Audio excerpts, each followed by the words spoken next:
Amadísimos y queridísimos hijos en el Señor y en el corazón de la Virgen María, nuestra Madre. Hace pocos días, en una de sus homilías, en la capilla de Santa Marta, donde el Santo Padre suele celebrar su misa los días ordinarios, pronunciaba unas palabras en esa homilía, las cuales no son difíciles de entender, pero que pueden, sin embargo, suscitar confusión entre los fieles. Por lo tanto, conviene aclararlas. Decía el Santo Padre que tanto Santa Isabel, la madre de San Juan Bautista, como la Virgen María eran estériles. La Santa Isabel, porque era estéril por su edad y por nacimiento, y la Virgen María por su voto de virginidad, y que por eso mismo ambas eran estériles. Conviene aclarar estos conceptos para que no produzcan en vosotros ni en nadie confusión. Son cosas, aluden a doctrinas muy importantes. En efecto, para entender esta doctrina conviene primero, como siempre, examinar los conceptos. ¿Qué significa la palabra estéril? La palabra estéril significa pues algo que no produce frutos, algo improductivo.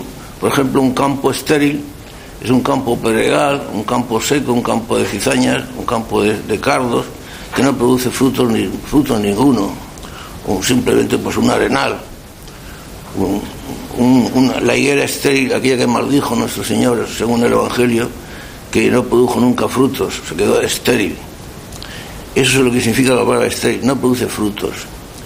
Las mujeres no pueden ya tener hijos a partir de cierta edad, más o menos a partir de los 40 o 50 años, depende. A partir de esa edad ya no pueden tener hijos. Eso es una cosa natural, como cosa natural. Y como cosa anormal, pues cuando media alguna enfermedad o por nacimiento, porque hay mujeres que por nacimiento no pueden tener hijos. Los hombres también, aunque eso es muy raro, pero es improcedente para nuestro caso. Y en los hombres es muy raro. Pero las mujeres, como os digo, a partir de los 40 o los 50 años, suelen ser lo que se llama estériles, es decir, ya no pueden tener hijos. Y a veces, en casos raros, por nacimiento. Una mujer estéril que sencillamente no puede tener hijos a ninguna edad. Santa Isabel, la madre de San Juan Bautista, la mujer del sacerdote Zacarías, recordáis que en aquellos tiempos los sacerdotes de la antigua ley se casaban. Pues Santa Isabel era estéril por edad, porque ya era vieja, y estéril por nacimiento, o sea, doblemente estéril. Y sin embargo, como el ángel Gabriel le anunció a la Virgen María, pues Santa Isabel concibió un hijo en su seno, el que luego habría de ser San Juan Bautista, porque como le dijo el ángel a la Virgen María, para Dios no hay nada imposible. Por lo tanto, Santa Isabel efectivamente era estéril, aunque luego dejó de serlo porque efectivamente tuvo un hijo. Mediante la unión carnal con su esposo, el sacerdote Zacarías, pues concibió un hijo y lo dio a luz a los 9 meses, como siempre, como cualquier ser humano, el que luego sería San Juan Bautista. La Virgen María no fue nunca estéril. Su voto de virginidad no tenía nada que ver con la esterilidad. El voto de la virginidad y la esterilidad no tienen absolutamente nada que ver, porque una mujer haga voto de virginidad no se queda estéril. Efectivamente, la Virgen María sí que también dio a luz un hijo varón, Jesucristo nuestro Señor, pero no mediante la unión carnal con ningún ser humano, ni con San José, ni con ningún hombre, sino mediante la unción milagrosa y sobrenatural del Espíritu Santo, que hizo que la Virgen María, sin perder su virginidad, sin la unión con ningún hombre, sin perder el sello de virginidad que las mujeres suelen tener siempre en el útero, pues concibió a luz un niño que precisamente por haberlo concebido el Espíritu Santo y ser la segunda persona de la Santísima Trinidad que tomó carne humana en el seno de la Virgen, pues fue Jesucristo nuestro Señor, que también nació a los 9 meses. De manera que Santa Isabel era estéril por edad y por nacimiento, a pesar de lo cual, como cosa milagrosa de Dios, de su marido, de su esposo, concibió un hijo y dio a luz a San Juan Bautista en su momento.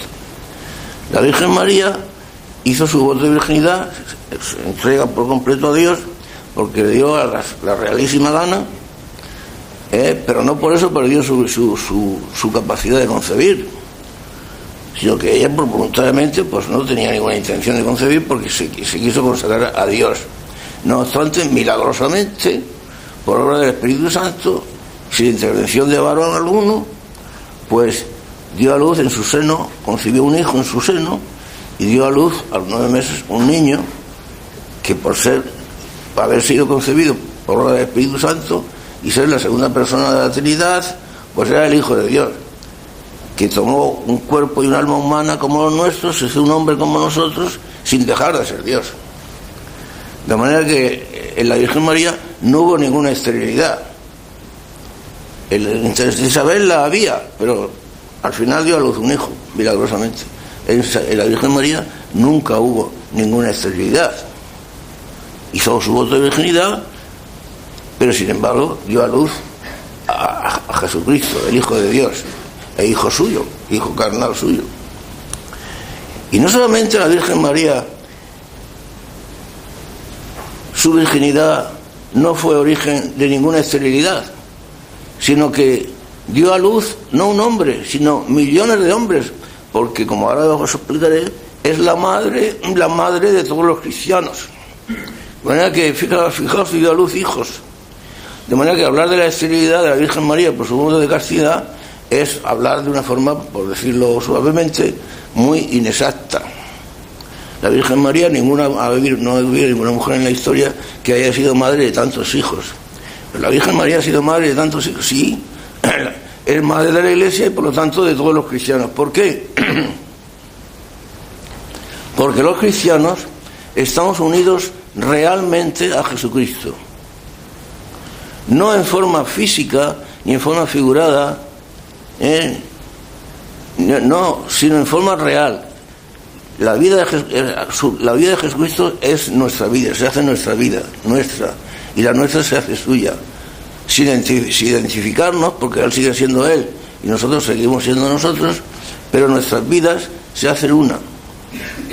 Entonces, al estar tan íntimamente unidos con Jesucristo, no en forma figurada, no en forma simbólica, sino en forma real, sobrenatural, claro, sobrenatural, no en forma natural. La carne de Jesucristo no se une en forma natural con la carne nuestra, pero sí en forma sobrenatural.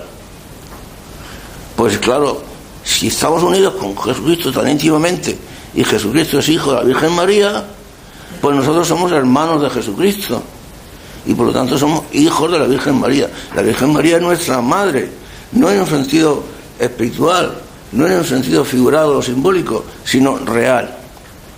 Hombre, diréis, no es nuestra madre carnal, en sentido carnal, real, como se entiende la palabra carnal, sino en sentido sobrenatural. Ahora bien, no confundamos.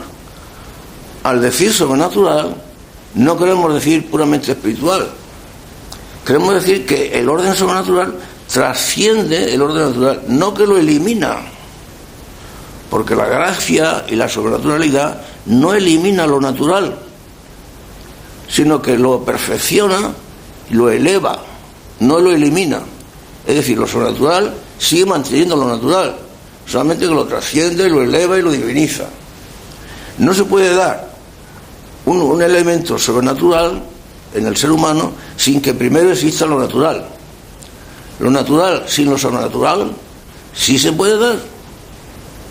Hay muchos hombres que viven y no viven en gracia de Dios, viven una vida puramente natural, como los animalitos. Pero el orden sobrenatural no elimina que para vivirlo hace falta la gracia de Dios, estar en gracia. El orden sobrenatural no elimina el orden natural, sino que lo eleva, lo trasciende, lo sublima y lo diviniza. De manera que la Virgen María es nuestra madre en el orden sobrenatural, pero es nuestra madre real. Por eso decía yo antes que su virginidad no solamente no fue origen de esterilidad, sino que fue origen de ser madre de millones de hombres, todos los cristianos que ha habido y son y han habido en el mundo o habrán, todos los que forman parte del cuerpo místico de Jesucristo, porque al estar unidos tan íntimamente, realmente con Cristo, como Cristo es hijo de María, pues nosotros también somos hijos de María, en sentido sobrenatural, pero real. No confundamos, por ejemplo, la virginidad vamos a hablar de una mujer porque es más sencillo. La virginidad con la solteronidad. Una mujer solterona, una mujer virgen. Una mujer solterona es aquella que no ha contraído matrimonio por la sencilla razón, muy sencilla de entender, que no le ha salido novio. Y como no le ha salido novio, pues no se ha casado. Cuando yo era niño había un refrán que decía: se quedó para vestir santos, que es como se aludía a la solterona. Como no le salió novio nunca, ellas sí querían casarse, pero como no le salió novio, pues no se pudieron casar, y a ese se le llamaba solterona. Se quedó para vestir santos. Ahora, muy distinto es la mujer que no se ha casado por la sencilla razón de que no le ha dado la gana, pero que no le ha dado la gana no por egoísmo, que también los hay, por no complicarse la vida, que eso no sería la virginidad, sino por consagrarle a Dios, por consagrarle a Jesucristo su alma y su cuerpo, para ser esposas reales y verdaderas, no de un hombre puramente común y corriente, sino de ese hombre que también es Dios, que es Jesús. Una mujer que no se quiere casar porque no quiere, porque quiere consagrar su alma y su cuerpo a Dios para ser esposa de Jesucristo, y Jesucristo es esposo de ella, y hablamos nuevamente en sentido real y no en sentido figurado o simbólico, eso es la virginidad. No confundamos la virginidad con la solteronidad. La solterona es la que no se ha podido casar porque no ha tenido novio. La virgen, la mujer virgen, la virgen por excelencia es la Virgen María, pero cualquier mujer que por amor a Dios no se haya querido casar para consagrarse a Jesucristo como esposa suya, es también una mujer virgen, y esta es la virginidad cristiana. La virginidad cristiana es fuente de infinidad de gracias y de multitud de hijos, porque esto es muy importante que lo entendáis. Todo ser humano que viene a este mundo, sea hombre o sea mujer, ha nacido o para ser padre si es varón, o para ser madre si es mujer. Para ser padre en sentido puramente natural, que no excluye el sobrenatural, o para ser madre si es mujer en sentido sobrenatural o en sentido natural. En sentido natural puede ser como cualquier madre, cualquier padre, que carnalmente pues son padres o madres. Pero hay hombres y mujeres que no han tenido hijos nunca. Por ejemplo, un sacerdote. Un sacerdote no tiene hijos naturalmente, carnalmente, pero en cambio tiene infinidad de hijos, millares de hijos, millones de hijos. Vamos, si es un verdadero sacerdote, sobrenaturalmente. Y vuelvo a insistir, lo sobrenatural no solamente no excluye lo natural, sino que lo incluye, lo supera y lo eleva. De manera que la paternidad sobrenatural o la maternidad sobrenatural son más fuertes que las paternidades o las maternidades naturales. De manera que puede suceder que un niño, una niña, no tengan padres o no los conozcan naturalmente, porque no los conocen, bueno, los que los han tenido seguro, porque si no, no hubieran nacido, pero a lo mejor o los han perdido o no saben quiénes son o se han separado. Pero en cambio no solamente son hijos de Dios, sino, por ejemplo, el sacerdote. El sacerdote es un verdadero padre, y os voy a explicar esto porque esto es muy importante. El sacerdote, como sacerdote, no puede tener amigos. El sacerdote, como padre que es, tiene hijos en sentidos sobrenatural, pero ese sentido sobrenatural es real. Lo mismo que una mujer, por ejemplo, una monja consagrada a Dios, que es verdadera monja, no la monja Forcades o la monja Cristina, que esas son unas machorras que andan por ahí. escandalizando a la gente, sino una verdadera monja, una verdadera mujer consagrada a Dios, o un verdadero sacerdote, es padre, si es sacerdote, o es madre, si es una mujer consagrada, de muchos hijos y de muchas hijas. ¿Cuántos? Eso solo Dios lo sabe. Lo sabremos en el juicio. Quizá millares, quizá centenares, quizá millones. Porque los hijos de los hijos de los hijos, pues son también hijos de aquel primero que dio origen a los que primero comenzaron. Un sacerdote santo dio, con sus santidades de vida, da origen a unos cuantos hijos, más o menos, ordinariamente muchos, los cuales a su vez dan lugar también, si son santos, a otros hijos y a otros hijos. Por eso, como decía el profeta Daniel, en el cielo aquellos que enseñaron a otros y los enseñaron a caminar por el camino de la justicia brillarán como estrellas refulgentes por eternidad de eternidades.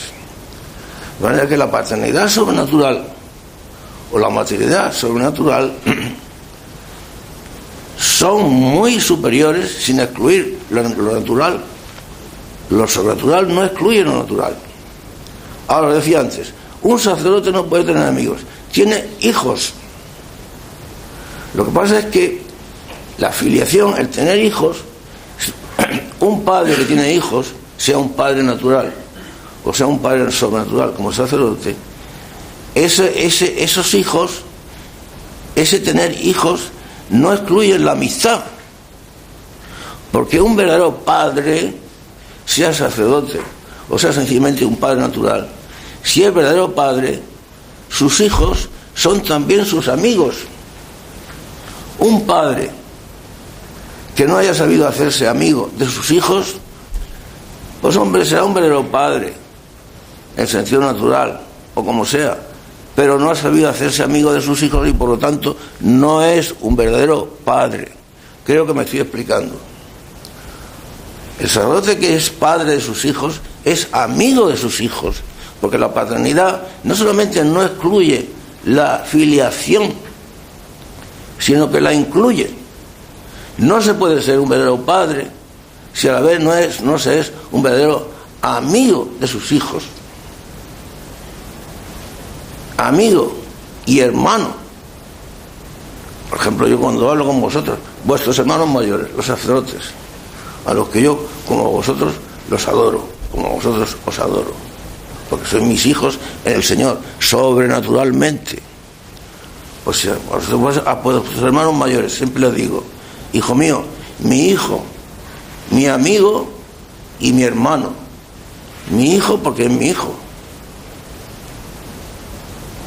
Porque como decía San Pablo dirigiéndose, no me acuerdo de qué carta, le decía a sus fieles, porque maestros y doctores tendréis muchos, pero padres en Cristo, a mí solo, que fui el que os engendré en Cristo Jesús para la vida eterna. Yo os engendré en Cristo para la vida eterna. Y como eso, en ese sentido, como padre, me tenéis a mí solo. Doctores y maestros tendréis muchos, pero padre en el Señor, a mí solo. Pues eso. Yo a vuestros hermanos mayores, por ejemplo, sacerdotes, les digo, hijo mío, porque es mi hijo. Porque como lo formé desde que erais como vosotros. Desde que eran niños, los fui formando. Son mis hermanos, porque son sacerdotes, lo mismo que yo. Su misa es lo mismo que la mía. Cuando ellos bendicen es lo mismo que bendigo yo. Cuando ellos confiesan y perdonan los pecados es lo mismo que los perdono yo. Sacerdotes igual que yo. Por lo tanto son mis hermanos. Y en cuanto a amigos, caramba que son mis amigos. Jamás recuerdo haberme peleado yo ni haber tenido ninguna discusión con ninguno de mis hijos sacerdotes, ni con ninguno. Son mis hijos, mis hermanos y mis amigos. Vosotros sois mis hijos y mis amigos. Mis hermanos en cierto sentido, porque sois hijos de Cristo, hijos de Dios, lo mismo que yo soy hijo de Dios. Y en ese sentido somos hermanos. Pero claro, los sacerdotes son más hermanos míos porque son sacerdotes igual que yo. Vosotros aún no lo sois. Pero sois mis hijos de verdad y mis amigos de verdad. Mis hijos, porque un verdadero padre ama a sus hijos hasta dar la vida por ellos. Y un verdadero amigo ama a sus amigos hasta dar la vida por ellos. Claro, la virginidad es mucho más fecunda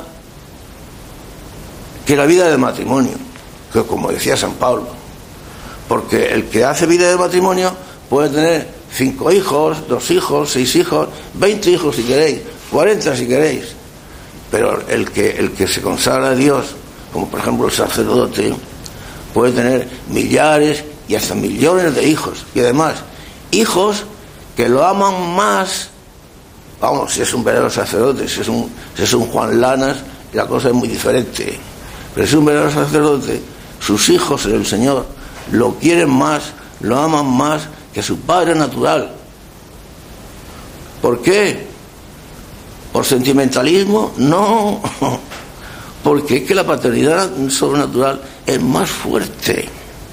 Y como consecuencia, la amistad que se deriva de ella es también más fuerte que la amistad que obligatoriamente cualquier padre debe tener por sus hijos, porque os lo repito, un padre que no haya sabido hacerse con la amistad de sus hijos, que nada más que los domine o los eduque por el temor, o que nunca haga caso de ellos, o que nunca esté en la casa, o que sea prácticamente un extraño, claro, ni ama a sus hijos, ni sus hijos lo aman a ellos.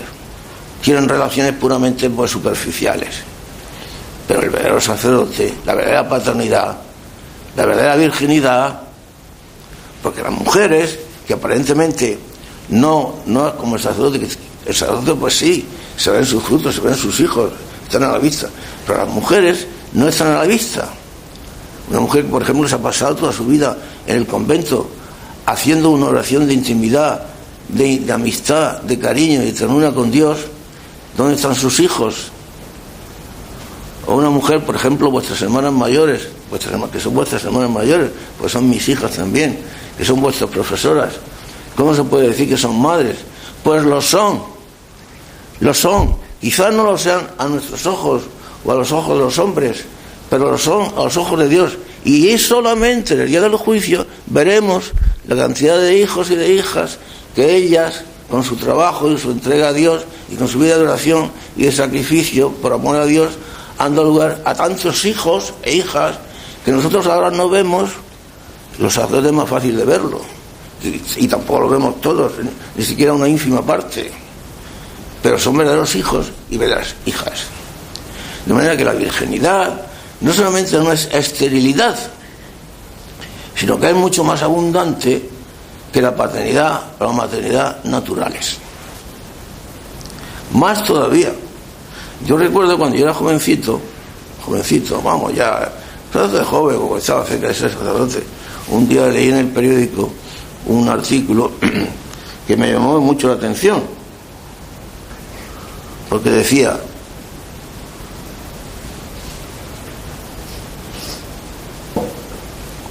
el sacerdote es un héroe porque al haber renunciado a la vida matrimonial, al haber renunciado a casarse, a tener una mujer, unos hijos, un hogar, ha renunciado al amor.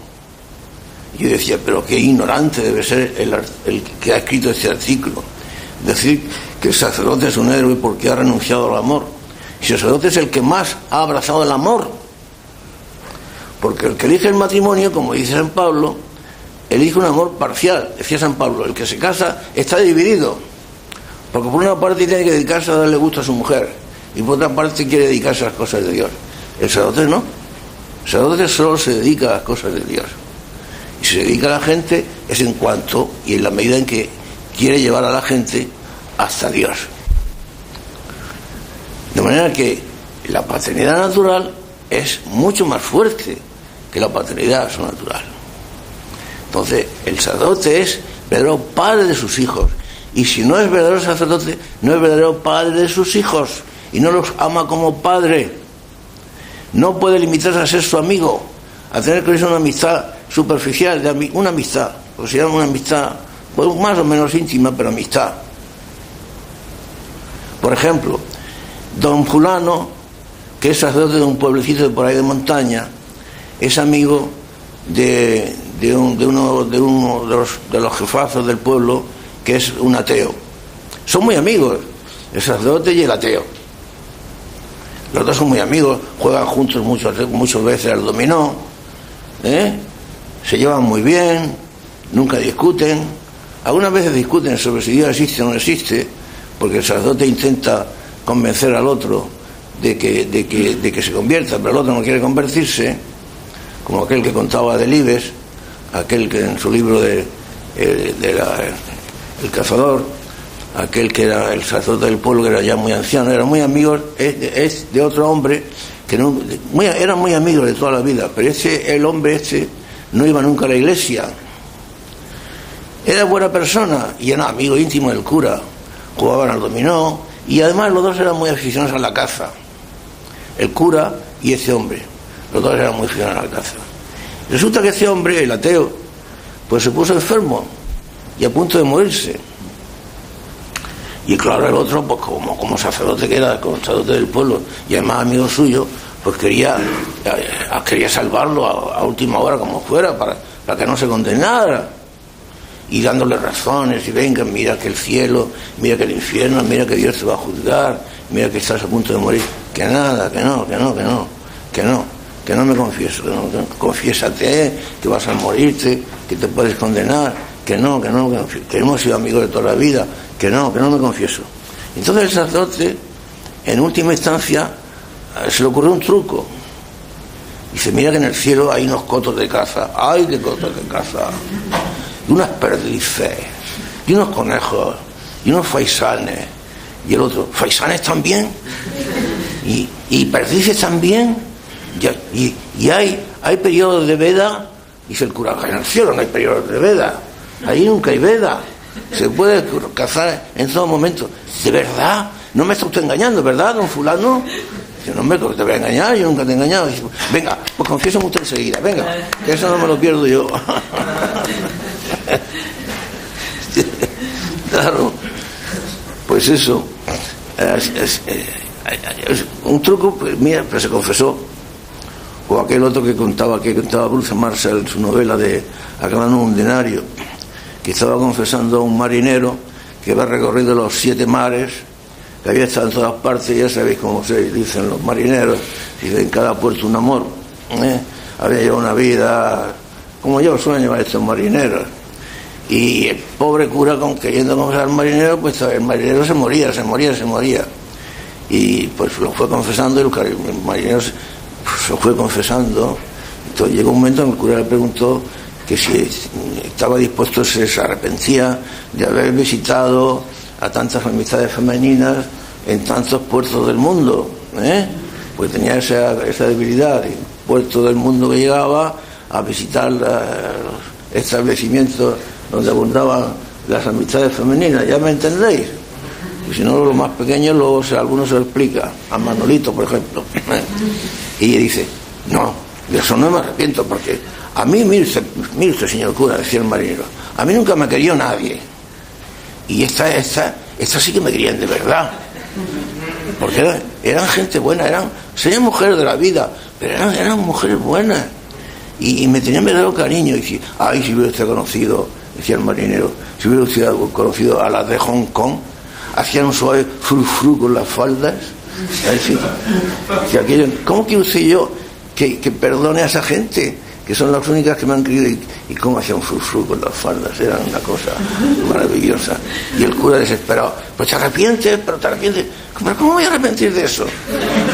Ya, y se moría, y el pobre cura. Ahí, a mí me han pasado muchos casos de eso, aunque no tan cómicos, pero a veces bastante serios. A gente que se estaba muriendo, y me he visto también en verdaderos apuros. Os podía contar muchas anécdotas de estas. Y si, bueno, pues no, de eso no puedo arrepentir, padre. Y el cura desesperado dice, bueno, pero por lo menos te arrepientes de que no te arrepientes. Dice el marinero, dice, bueno, eso sí, dice, pues ya está, basta, yo te resuelvo tus pecados.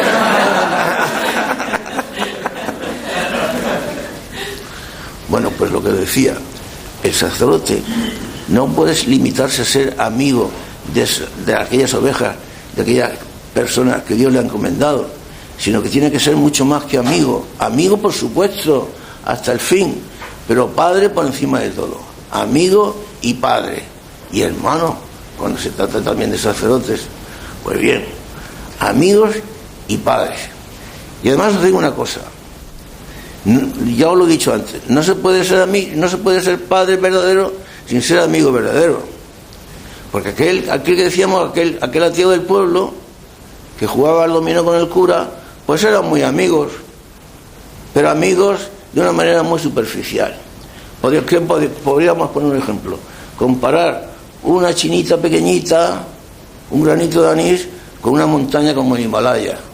La amistad que había entre el cura, con ser una amistad fuerte, verdadera, entre el cura y el ateo, pues eso, podíamos compararla entre el granito de anís y una montaña como el Himalaya, cuando podía haber sido una amistad tan inmensamente grande.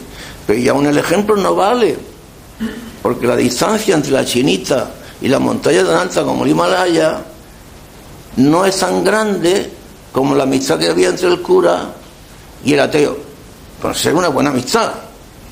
Pero sin embargo la distancia era muchísimo más grande. Podía haber sido una amistad absolutamente íntima, inmensa, mucho más grande que la montaña de Himalaya, y sin embargo se quedaba en nada. Como se queda en nada la amistad de muchos padres o de muchas madres con sus hijos, y en cambio cuando se trata de nombrar a los sacerdotes, esa amistad llega al máximo y esa paternidad llega al máximo. La paternidad por parte del sacerdote y la filiación por parte de la criatura, del chico o de la persona mayor, de quien sea. Si se trata de mujeres, la maternidad y también la filiación. Esto es muy importante, fijaos. Y además ocurre una cosa: cuando la paternidad y conseguidamente la filiación, porque lo contrario a la paternidad es la filiación, la paternidad por parte del padre y la filiación por parte del hijo. Paternidad son relaciones opuestas, la paternidad y la filiación, que van a lo mismo. Pues bien, cuando la paternidad o la maternidad y la filiación se quedan en lo natural y no se elevan al plano de lo sobrenatural, cuando esa amistad se queda en lo natural pero no se eleva al plano natural, la amistad de un padre con un hijo o de un mismo sacerdote con un chaval, con una chavala, con lo que sea, se quedan en lo natural pero no se elevan a lo sobrenatural, pues se quedan en la misma amistad que podría tener pues un hombre con un animal, porque se queda reducido al orden de lo puramente natural, de lo puramente animal. Y el hombre es un ser animal, pero destinado a elevarse al orden sobrenatural. Entonces aquella amistad que está ordenada a elevarse al orden sobrenatural se queda en el orden de lo natural, o sea, en el orden de la pura animalidad. La pura animalidad se queda reducida, pues, por lo tanto, a nada, a lo puramente animal. Fijaos que decía San Juan en su primera carta, el discípulo amado, que Dios en su amor hizo que nos fuéramos llamados hijos de Dios y que lo seamos. Porque fijaos, Dios Padre solamente tiene un hijo natural, el hijo auténtico, que es la segunda persona de la Trinidad, el Hijo, el Verbo, significa la palabra, que fue el que se hizo hombre, como nosotros. Este es su hijo natural. Y nosotros somos sus hijos por adopción. Pero atención con la palabra adopción. ¿Qué significa la palabra adopción? Pues en el lenguaje humano significa una cosa y en el lenguaje divino significa otra. La palabra adopción, el lenguaje humano, es lo que llamábamos en derecho los abogados una ficción jurídica, una ficción. Es unos padres que cogen a un niño que no es su hijo según la sangre, que no es verdaderamente su hijo, pero que lo adoptan como si fuera hijo suyo. Entonces el derecho hace lo que se llama una ficción jurídica. Es decir, finge el derecho que ese niño es hijo de sus padres. Y entonces a ese niño le conceden los derechos como si fuera realmente el hijo de sus padres. Pero se trata de una ficción con efectos legales. Eso se llama la adopción legal en derecho, en la vida civil, la adopción legal. Pues nosotros somos hijos de Dios, no hijos naturales, porque Dios solamente tiene un hijo natural, que es la segunda persona de la Trinidad. Somos hijos de Dios por adopción, pero La palabra adopción aquí tiene un sentido muy diferente, porque aquí no se trata de una ficción legal, ni de una ficción de ninguna clase. Se trata de una realidad. Por eso dice San Juan: Dios en su amor hizo que fuéramos hijos suyos por hijos suyos, y que lo fuéramos realmente, y que lo fuéramos. Hijos por adopción, porque nosotros no podemos ser hijos naturales de Dios, porque la segunda persona de la Santísima Trinidad fue engendrada, como decimos en el credo, engendrado, no creado, que es cuando Dios en su mente se hace una idea de sí mismo, y al hacerse esa idea de sí mismo, en su inteligencia infinita, pues esa idea, como es infinita, es exactamente igual a sí mismo. Y como él es la misma, la vida infinita, pues esa idea que él se hace de sí mismo al conocerse a sí mismo, esa idea también tiene vida infinita. Por eso el Hijo es exactamente igual al Padre. Y es engendrado por vía intelectual, como cuando nosotros decimos: he tenido una idea, he engendrado una idea, se me ha ocurrido una idea. Por eso decimos que el Hijo es engendrado por vía intelectual. Engendrado, no creado. Porque si fuera creado, ya no podría ser Dios. Pues bien, el Hijo engendrado por vía intelectual. Pero esa ficción, con respecto a nosotros, es una ficción real, no fingida.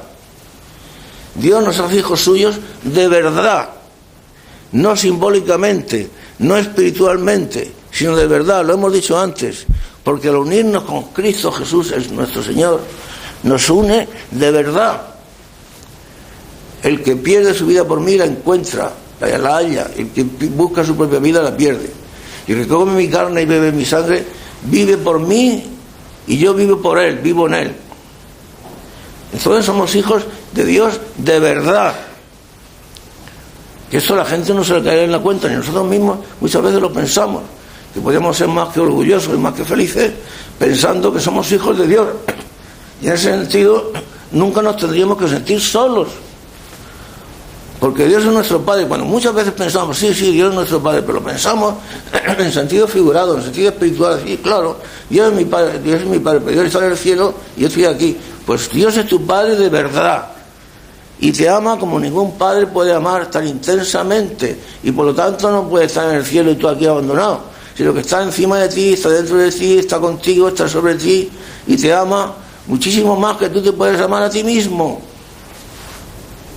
Somos hijos de verdad. Ahora bien, la consecuencia es que como Dios es amor, y el amor es infinito, pues el amor es sobreabundante, porque el amor es lo que da origen a todas las cosas. El amor es plenitud de frutos. Toda la vida procede del amor, procede de la vida infinita, y todos los frutos proceden del amor infinito. Por lo tanto, cuanto mayor es el amor, pues tanto más frutos, por lo tanto, tanto más hijos. Por lo tanto, imaginaos un sacerdote. Un sacerdote, cuanto más ama a Jesucristo, cuanto más íntimamente está unido a Jesús, cuanto más íntimo es con Jesús, cuanto más bonita es su oración, cuanto más cariñosa es su oración, cuanto más fervorosa es su oración, y eso depende pues, de la vida de cada uno, depende de la gracia, por supuesto, pero también depende de que uno procure ajustar sus obras a las de Jesucristo, el sacrificio, la generosidad, el esfuerzo, la valentía, el amor a la cruz, etc. Entonces, la oración es más perfecta, la unión con Jesucristo es más íntima, el cariño es más fuerte, el amor es más intenso, la amistad es más grande, y hasta, como yo digo algunas veces, hasta las bromas y el cariño, porque es una amistad verdadera, porque la oración es diálogo, no es monólogo, es diálogo, y es trato íntimo con el Señor, no es llegar allí a pedirle cosas o a darle gracias, lo cual está muy bien y es necesario, como hacemos en la oración del Padre Nuestro, pero no es solamente eso, la oración es mucho más allá. Pero a lo que íbamos, cuanto mayor es el amor, pues más hijos. Y esta es la razón de por qué la santidad produce más hijos.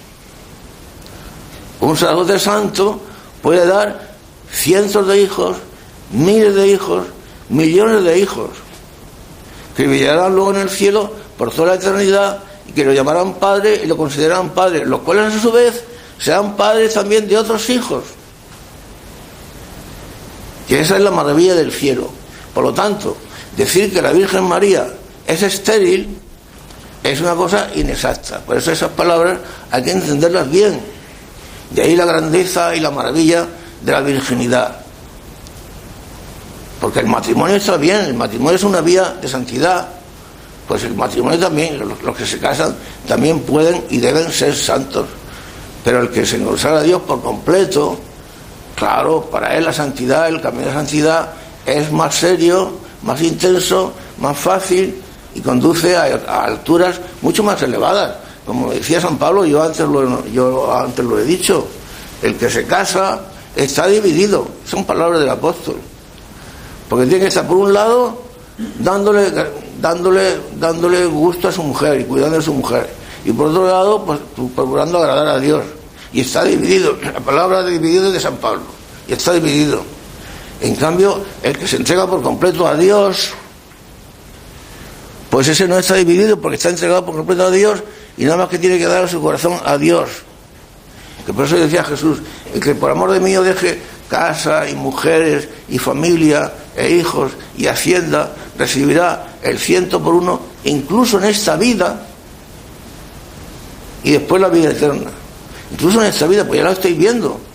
A mí Dios, que soy un pobre hombre, y no digo por humildad, la verdad, vosotros lo sabéis, no he esperado a la otra vida a darme multitud de hijos, ya me los ha dado en esta. Jesucristo cumple siempre su palabra. Recibirá el 100 por 1. El decir 100 por 1, el 100 por 1 no es decir a cada uno 100. Quiere decir una multitud impensable, incontable por uno. Eso es una expresión, es una frase. El 100 por 1. Y eso en esta vida. Y después la vida eterna. Por eso la virginidad es el supremo amor. Y por eso llamar al supremo amor la esterilidad es una, por decirlo en el mejor sentido, es una inexactitud.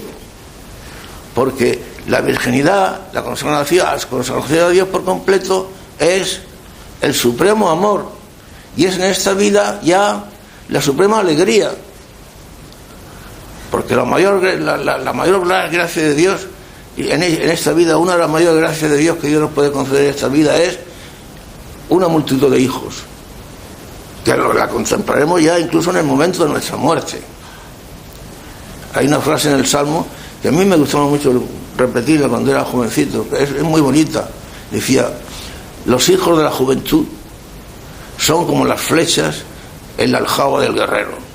La aljaba es el lugar donde se guardan las flechas, esa es la aljaba. Y decía: los hijos de la juventud, o sea, los hijos primeros. Pues para mí los hijos primeros son vuestros hermanos mayores, los sacerdotes, que eran niños como vosotros, y que yo los fui formando con la ayuda de Dios,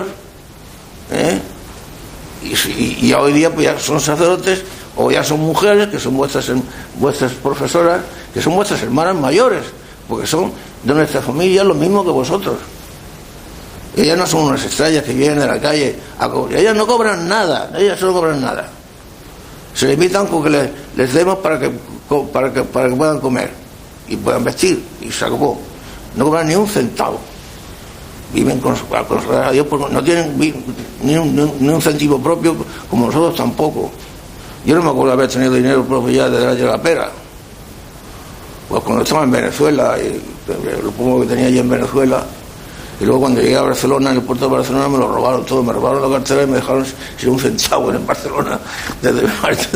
Llegaba de Barcelona, de Venezuela, y cuando desembarqué en Barcelona, en el mismo puerto de Barcelona, al recoger la maleta, me robaron la cartera, me dejaron sin documentos, sin el poco dinero que traía, y me dejaron sin todo. Si no hubiera sido porque salieron a recibirme desde Murcia, en un coche alquilado, pues ahí me quedo.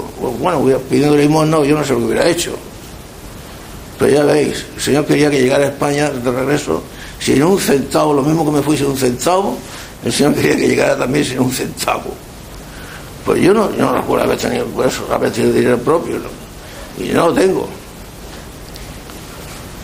Yo antiguamente me pelaba, me iba a la peluquería, cuando yo iba a la peluquería podía andar, y don Carlos me daba dinero para la peluquería, y cuando volvía le devolvía el resto.